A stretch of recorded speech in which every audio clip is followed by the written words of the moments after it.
Matur nuwun wekdal ingkang pinaringaken. Bismillahirrahmanirrahim. Assalamualaikum warahmatullahi wabarakatuh.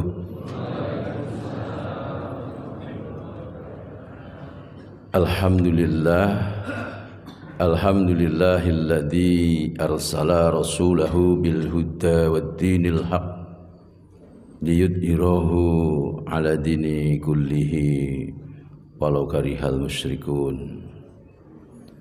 Asyhadu an la ilaha illallah wahdahu la syarikalah wa asyhadu anna Muhammadan abduhu wa rasuluhu. Allahumma salli ala Muhammad wa ala ali Muhammad. Qala Allah Ta'ala fil kitabihil karim. A'udzu billahi minasy syaithanir rajim. Bismillahirrahmanirrahim. Laqad kana lakum fi Rasulillahi uswatun hasanatun liman kana yarjullaha wal yawmal akhir wa dzakarallaha katsiran. Wa qala nabiyyu sallallahu alaihi wasallam baligh anni wal ayatan ba'du. Sesepuh bini sepuh kakung putri ingkang tuhu kula bektosi, para ibu, para bapak ingkang kula hormati, kadang lan putra ingkang kula tresnani. Aku rumiyin monggo nambah raos syukur awit kanugrahan Allah ingkang sampun rumentah dhateng kula panjenengan. Kula dherekaken kanthi nglafalaken lafal hamdalah. Alhamdulillahi rabbil alamin. Iki krana sih lan nugrahanipun Allah kemawon panjenengan kula tasih dipun keparengaken ngantos wekdal samangke nindakaken saperangan kewajiban kula panjenengan. Katemben kula panjenengan nindakaken salat subuh kanthi berjamaah lan menika mangke insyaallah sawetawis wekdal kita taklim. Monggo kita tata niat kula panjenengan saengga sedayanipun kula panjenengan tindakaken kanthi ikhlas lillah kanthi mekaten insyaallah sedayanipun badhe barokah. Amin ya rabbal alamin. Salam mugi sholawat tansah katur Rasulullah Muhammad sallallahu alaihi wasallam. Jamaah rahimakumullah, panjenengan kula minangka muslim, minangka mukmin, dening Allah sampun dipun cawisi kanugrahan ageng. Kita ini oleh Allah sebenarnya sudah disiapkan derajat yang sangat tinggi. Saged dipun pirsani wonten ing surah Ali Imran ayat 1sedasa umpamine. Allah paring dawuh a'udzubillahi minasyaitonir rajim. Kuntum khaira ummatin ukhrijat linas ta'muruna bil ma'ruf wa tanhauna 'anil munkar wa tu'minuna billah. Masyaallah. Jadi derajat umat terbaik itu sudah disiapkan. Memang memerlukan prasyarat yang harus kita penuhi. Nah, tetapi kenapa kemudian di waktu-waktu sekarang ini masih ada saja yang melecehkan umat Islam, termasuk di negeri kita. Bebasnya situasi termasuk di dalam bermedia sosial menjadikan kita bisa melihat, Masya Allah wa astaghfirullah, ternyata tidak sedikit orang yang membenci Islam itu. Di negeri yang mayoritas Islam secara statistik. Jamaah rahimakumullah, kula panjenengan boten perlu lajeng duka ya. Dalam bahasa Indonesia itu ada menawa wonten pengandian ya. Jangan kemudian kita ini kebakaran jenggot ya. Pagi ini saya lebih cenderung kepada mengajak kita mengamalkan Al-Hasr 18. Mestinya setiap hari kita melakukan pengamalan itu. A'udzubillahi minasyaitonirrajim. Ya ayyuhalladzina amanu taqullaha wal tanzur nafsun ma qaddamat lighad. Wattaqullah innallaha khabirum bima ta'malun. Pahit memang, kritik itu pahit. Tetapi pahit itu kan tidak selamanya jelek. Panjenengan kula sampun pinaringan gambaran. Godhong kates menika pahit. Tetapi ternyata ketika mampu kita memanfaatkan dengan baik, si pahit ini bahkan akan menjadikan kita ini kuat, menjadikan kita ini sehat. Kasawangsulipun gula itu manis, tetapi keteledoran dalam menggunakan gula maka bisa berakibat fatal. Nah, mila monggo kritik-kritik ini kita pakai untuk mawas diri. Nah, setunggal yang tersebut akan saya mulai dengan sebuah hadis riwayat Imam Ahmad, At-Tirmidzi dan Al-Hakim. Insyaallah sampun sangat masyhur hadis menika di kalangan kita umat Islam. Namun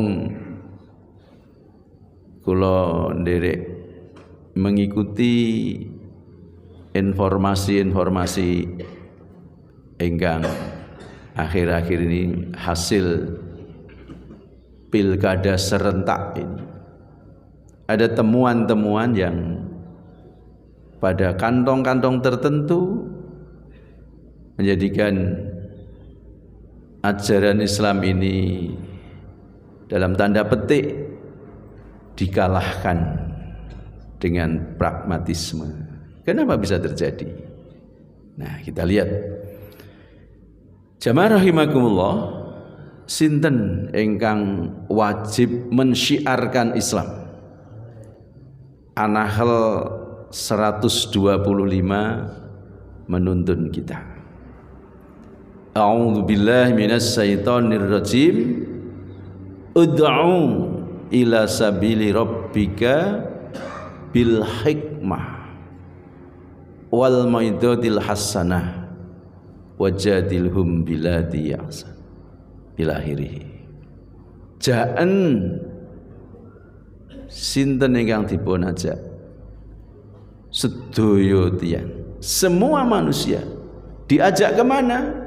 Ke jalan Allah, ad-dinul Islam, agama Islam. Nah, kula panjenengan sampun muslim insyaallah. Berarti kita mendapatkan perintah itu untuk mengajak semua manusia itu ke jalan Allah dengan cara-cara yang sudah ada di dalam ayat itu. Metode dakwahipun sampun dipun dawuh Gusti Allah bi al hikmah, dengan pengetahuan, pembelajaran, keteladanan, wal mau'izatil hasanah. Jadi mau'izah hasanah, nasihat-nasihat baik itu nek dipun tingali dari urutan itu bukan nomor satu. Dakwah itu adalah perilaku terlebih dahulu. Berdebat, berdiskusi itu malah nomor kesekian lagi. Masya Allah, ternyata ada di dalam hadis riwayat Ahmad ini.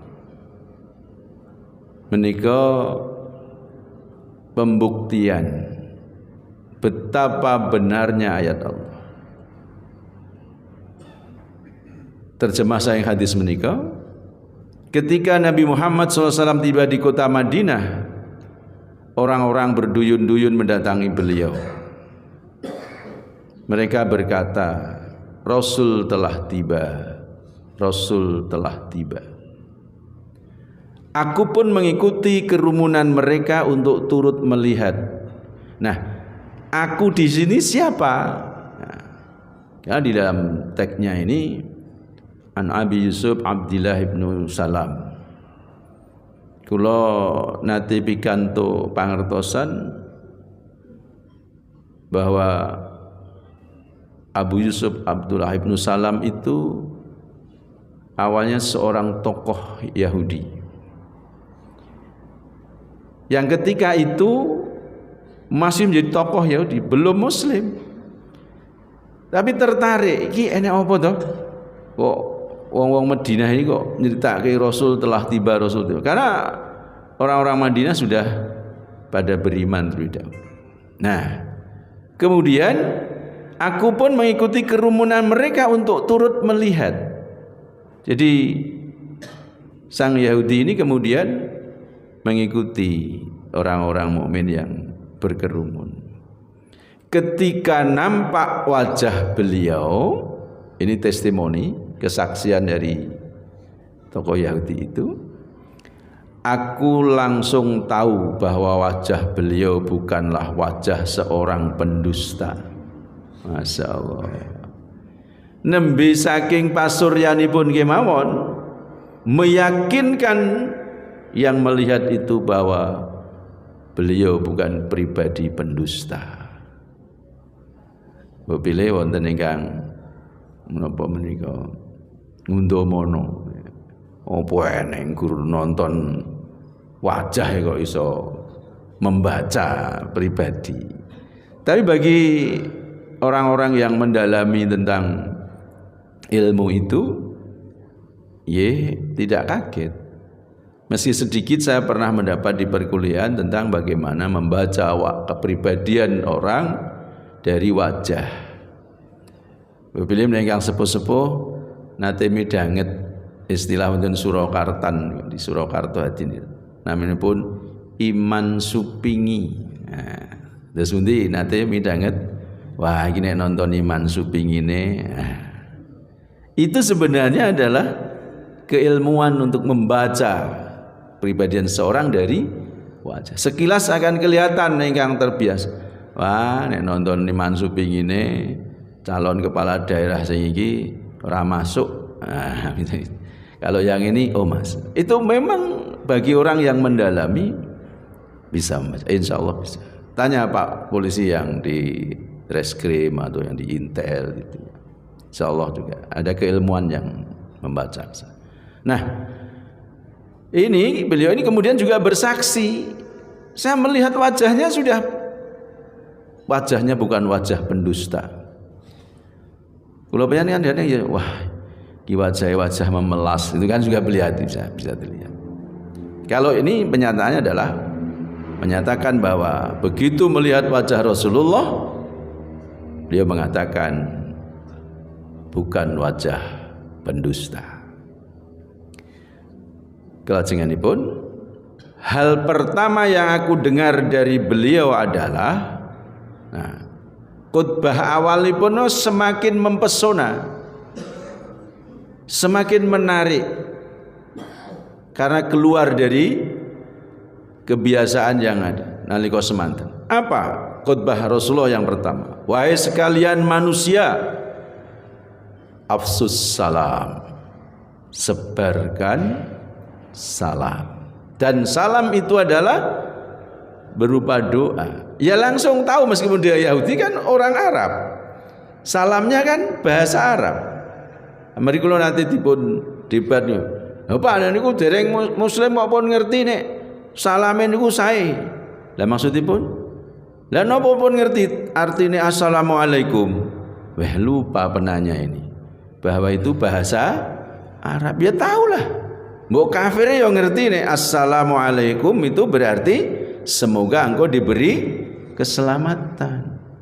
Maka terkagum-kagum ini karena diperintahkan untuk mendoakan semoga engkau diberi keselamatan, rahmah dan barokah Allah. Suatu ajakan ingkang di luar kebiasaan bagi orang yang punya pengikut. Pemimpin yang punya pengikut, apalagi ini banyak pengikutnya, tapi mengajak untuk mendoakan orang lain agar diberi keselamatan, diberi rahmah, diberi barokah. Karena lazimnya pada waktu itu bagi orang yang punya pengikut adalah mengajak berperang kepada yang lain sehingga mendapatkan kekuasaan. Masya Allah. Ternyata ajakan Rasulullah pertama kali adalah untuk menyebarkan salam. Masya Allah. Nah monggo kula panjenengan mawas diri. Apakah hari-hari kita sudah kita penuhi dengan sikap dan perilaku untuk mewujudkan kedamaian,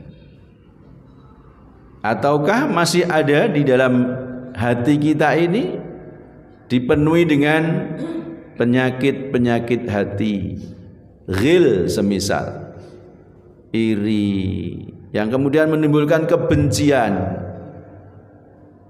mungkin tidak dalam bentuk perbuatan tetapi tulisan. Ada kita di sosmed, kalau kita lihat hari-hari kita sekarang ini kan sosial media kita ini penuh dengan ujaran kebencian. Yang satu menghujat yang lain menghujat yang. Nauzubillah min dzalik. Kita ini negara dengan penduduk mayoritas muslim. Mari kita tunjukkan Indonesia adalah negeri yang ramah, negeri yang aman, negeri yang damai. Kita harus memulai dari jangan kepada yang lain, kita dulu. Dan bagaimana caranya?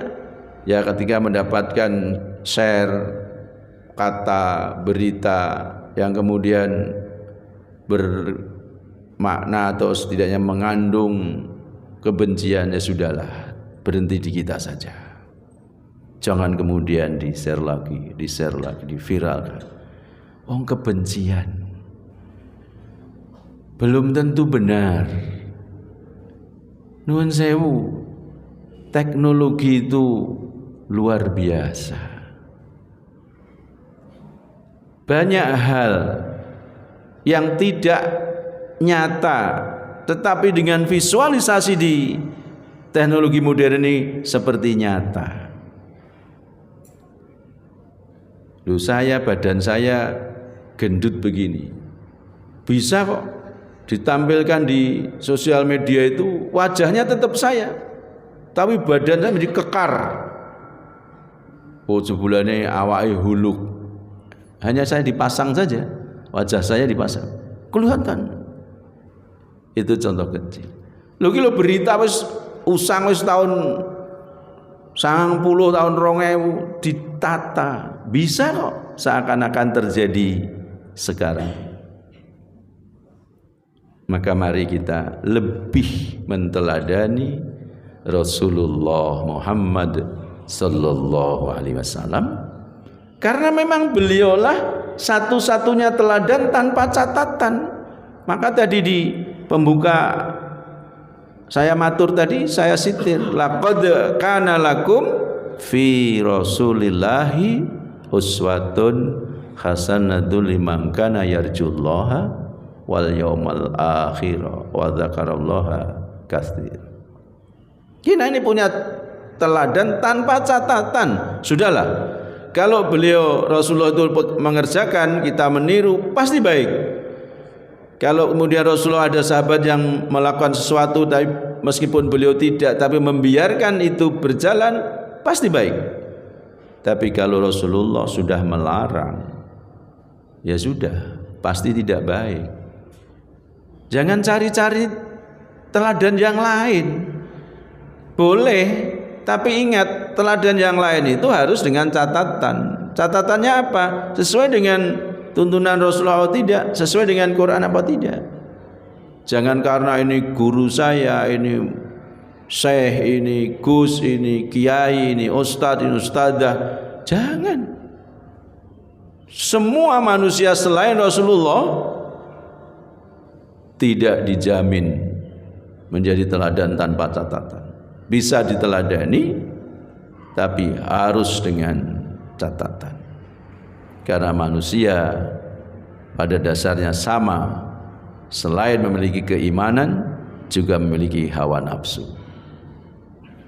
Maka monggo, inilah kontribusi kita. Urun kula panjenengan datang bangsa ini memulai dengan diri sendiri.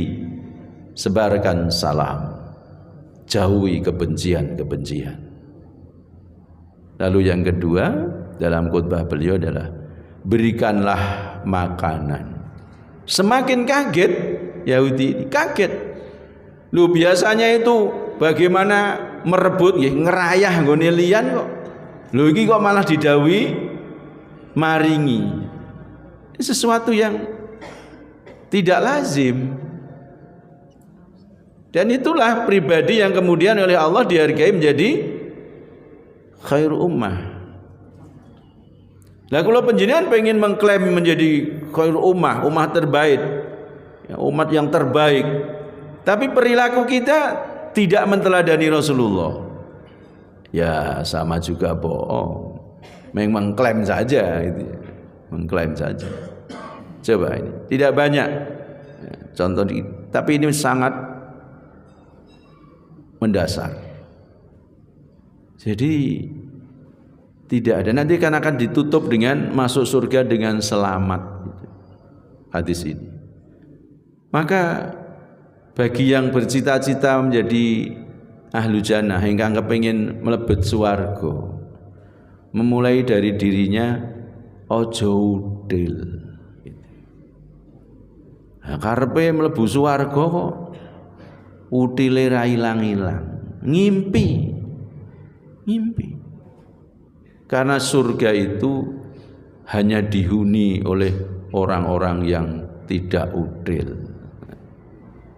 Napa nggih Pak? Lah pian pirsani. Banyak ayat. Sebentar lagi insyaallah viral ayatnya. Karena kan sudah mulai mendekati Ramadan. Bibar Ramadan lajeng mulanipun menapa Ibu? Syawal. Ini Syawal di bangsa kita ini, di negeri kita ada budaya namanya halal bihalal. Ayat itu insya Allah sangat tenar nanti kalau dia. Nopo Ali Imran ayatipun 132 sekawan. Kan di 133 itu menyatakan, Quran itu oleh Allah dimengertikan pada kita bahwa Allah akan berikan ampunan, maghfirah, dan surga yang luasnya seluas langit dan bumi, uiddat lil muttaqin, disiapkan hanya untuk orang yang bertakwa. Lah siapa orang bertakwa? Nah 134 memberikan kejelasan. Siapa? Alladzina yunfikuna fis-sarai wad-dharra. Dibuka. Penanda mutakin itu adalah wong sing gelem weweh yono kanan longgar utawa sempit. Coba ayat ini digegem kenceng oleh bangsa Indonesia, insya Allah barokah Allah akan semakin bertambah untuk bangsa ini. Lah karena ayat ini luput, bendinten dikutbai riswah itu nar, suap itu neraka, baik yang menyuap maupun yang disuap. Berlalu begitu saja. Ya tetap kowe milih sapa? Wong ndek iki sing teko abang-abang ya tak pilih abang-abang. Lah maune kae, lah maune 3 dina saurunge biru. Ya maneman iki. Sudah lepas karena mental kita terjebak.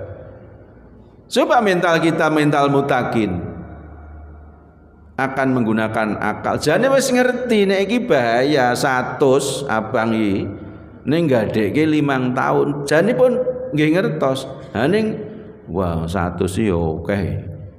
Buruh matun yo nganti pegel gegerku kok. Kayak iki gur nyoblos ya. Akhirnya kita terlena, luput. Ya, coba mental kita ini tetap mental mutakin. Mental mutakin itu mental pemberi kok, bukan peminta. Sehingga kalau kemudian penyanyi pirsa, oh ini caleg miskin tapi bagus, support. Jangan minta kaos pada calegnya. Maju terus mas, tak uruni kaos piro jalukmu 3.000 nyoh. Begitu. Seperti negara-negara maju yang justru bukan mayoritas muslim. Karena saya sering tanya pada teman adik-adik yang ada di Korea, di Jepang, bagaimana kalau pemilu? Kalau pemilu Pak yang memberikan malah pendukung-pendukung Pak yang pengen punya calon yang bagus itu. Malahan gitu. Tapi di negeri yang mayoritas muslim ini terbalik. Walah witekno 5 tahun pisan panene ngene iki lho malahan itu ya. Sajeke ora iso anake wong melarat dadi pemimpin ya ngimpi no.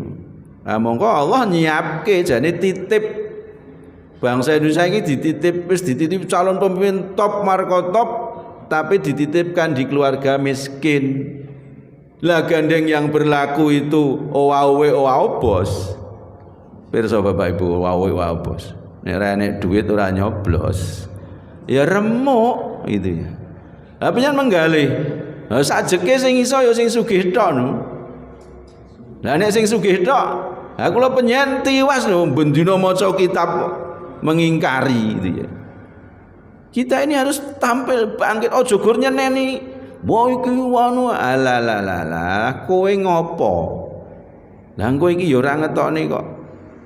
Atau bahkan kemarin sempat saya ingatkan ketika pas 1000-an DPR dari RI sampai bawah itu kecekel judi online. Dongolok-olok itu, wah racet dan macam-macam. Saya pas masih tugas wasit di Jakarta, ketika pulang kami biasa ada bulanan diskusi sosial politik. Ya, ketika itu saya menggegriyen niku sing saged dados anggota legislatif alek yang mboten cetha niku sinten? Wah nggih sing do nyalek-nyalek ndek niku. Alhamdulillah panjenengan pirsa. Pertanyaannya sekarang wingi sing do nyalek niku do ra cetha apa sing do cetha?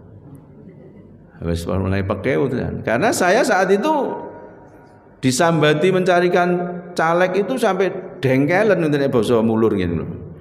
Wah anggere kula tembung, wah mboten anu, Mas sing cetha-cetha dan saya anggap berkualitas do ora gelem. Ya akhirnya entuke ya sak-sake. Lah nek caleke ora cetha, ya wajar no dadi sing ra cetha. Lah nek sing cetha-cetha do gelem nyalek ya sing dadi nek peluang sing cetha. Lah panjenengan ki sing merasa cetha nyalek ora gelem. Oh iya Pak ya. Lah iya. Jeng ben mang nyalek. Jadi cetha. Lah sing ra cetha caleke ya wajar nek wis dadi ra cetha. Gleleng no tambahan gitu. Nah, ini adil gitu. Jadi kita ini jangan terus ngremengi tok. Kowe wegah kok gitu ya. Termasuk ini kula panjenengan aja nyeneni. Kowe iki lho, Lek, bong bayi gurdit 100 anu. Nah, panjenengan batine panjenengan bong bayi. Penghasilannya lah kula. Saya tahu, saya sering keliling. Jadi di masyarakat pinggiran ya Allah. Justru di yang agak berat itu yang kaum miskin kota. Kalau yang di desa itu mungkin beras sekilo mboten pati masalah. Karena apa? Kehidupan gotong-royongnya masih tinggi. Ya kebutuhan nek gur trimo bayem po kangkung ya iso. Tapi kalau yang di kota dan miskin, ya miskin tenan. Arep piye? Arep nandur ngene sapa omahe kok ngontrak ngemplek-emplek. Maka sangat ini kita harus berpikir sangat adil. Sehingga kemarin ketika Langsung sontenipun sami ngumpul nggih kula. Piye nek ngene iki? Bener toh ketika saat itu Kiai Haji Ahmad Dahlan itu berbulan-bulan memulangke Al-Maun. Ya sekarang terbukti. Ya kita ini sekarang jumlahnya banyak umat Islam. Tapi lupa lagi pada kaum miskin. Lupa lagi pada orang-orang miskin, pada anak yatim. Sehingga kita ini sebenarnya bisa saja loh, diam-diam kita ini termasuk pendusta agama. Nah, ara'aital ladzi yukadzibu biddin. Apa sira ngerti sapa sing nggorohke agama? Kan kita tahu, diwaca bola-bali. Tapi tanggane ora ndek KIS, ora ndek BPJS, ya kita diam saja. Engko anggere sing lara lagi goleke urus tak goleke lho. Nah, entuk pira? Ya 3 juta lah, enteke ning operasine pira? 45, tele-tele. Kenapa tidak kita melakukan? Mboten gadah KIS tadi, mboten. Coba diuruskan ke kelurahan, ke kita yang proaktif. Ojo malah gune. Apa lah wong cilik dilalah pamonge ya pamong gleleng-gleleng kan gurun cilik. Anak sing teko rada gede, oh nggih. Nah, ini kalau tahu gitu, nah, kita yang turun. Kita yang turun. Wis ora melu nguruske apa meneh kon bayari. Boleh. Ayo dibangkitkan. Ini loh Rasulullah khutbah pertama. Berikutnya wasilul arham. Dan jalinlah persaudaraan. Lagi-lagi mengagetkan. Lah wong umum iki ngejaki perang kok pemimpin ini. Perang rono perang rene kekuwasa nanti iso mulya. Ini Rasul wasilul arham. Jalin silaturahmi. Allahu Akbar. Luar biasa. Mila kula panjenengan juga harus menteladani Rasulullah. Gur dirasani rewang goreng rempeyek gosong mongko ora. Sapa sing anu? Nglinding lengen karo cincing goleki. Ibu Aisyah nek kaya ngono iki kepiye? Karena waktu. Dan sholatlah pada malam hari ketika orang-orang tengah tertidur. Nah baru habluminallahnya. Setelah habluminanas 3, habluminanas 1. Islam berarti agama yang sangat humanis, sangat manusia. Bagaimana kita? Kalau itu kemudian ditutup oleh Rasulullah, maka kalian semua akan masuk surga dengan selamat. Allahu Akbar. Jadi kalau ingin masuk surga dengan selamat, rakaat demi rakaat, bacaan demi bacaan kita itu diwujudkan di dalam perilaku. Allahu Akbar. Dibaca, ngerti, memang harus dibuka dengan takbiratul ihram. Salat itu, tapi perilakunya masih geleleng, sombong. Sombong itu apa? Kembali saja pada takrifnya Rasul, jangan cari-cari sombong itu. Enggak, sudah ada al-kibru kata Rasulullah. Sombong itu batorul haq, penanda utama satu, menolak kebenaran. Wa ghamdun nas, dan nomor 2, meremehkan sesama manusia. Lah sakniki malah pengikuti OKR amal. Mergo digandani, aja ngaji ning anur, kae engko neraka. Lah terus ayo sing swarga awake dhewe gembruduk ada obat. Ha nggih. Salat ora gelem sak sae masjid, ayo mandek sik iki arep yang nek mriko itu teng pundi nyetan ya. Nah, misalnya ke Ngawi misalnya. Luhur kene wae. Alah aku masjide ora kok. Lho. Lah masjidmu apa madhep ngidul? Itu kan terjadi. Ora gelem sak-sake masjide. Malah berkembang. Ayo golek alasan wae gur supaya salate ora bareng kancane. Ora ta. Dek yo enek itu ya. Dan subur karena mereka punya sistem masrahke gulu kepada penguasa. Ya seneng. Ajarannya salah pun ya sekian subur. Yang penting sesuk pemilu melu aku. Remuk. Yang di Indonesia pengen berkah. Orang yang sing seperti itu malah yang dipupuk kemudian subur. Nauzubillah. Lihat ini. Khutbah pertama Rasulullah di Madinah langsung membuat Yahudi jatuh hati dan kemudian menjadi muslim. Wallahu a'lam bishawab. Mari kita menteladani dan sekali lagi tentu ada kata, ada sikap yang saya lakukan kurang berkenan bahkan menyakiti hati panjenengan kula nyuwun pangapunten. Kersa nggih? Mari kita tampil isyhadu bi ana muslim dan kemusliman kita menteladani Rasulullah Muhammad sallallahu alaihi wasallam. Insyaallah panjenengan dahar pecel lawe ramba. Napa niku? Dunyane kecekel, akhirate kecanda. Nasrun minallah wa fathun qarib. Wa basyiril mu'minin. Wassalamualaikum warahmatullahi wabarakatuh.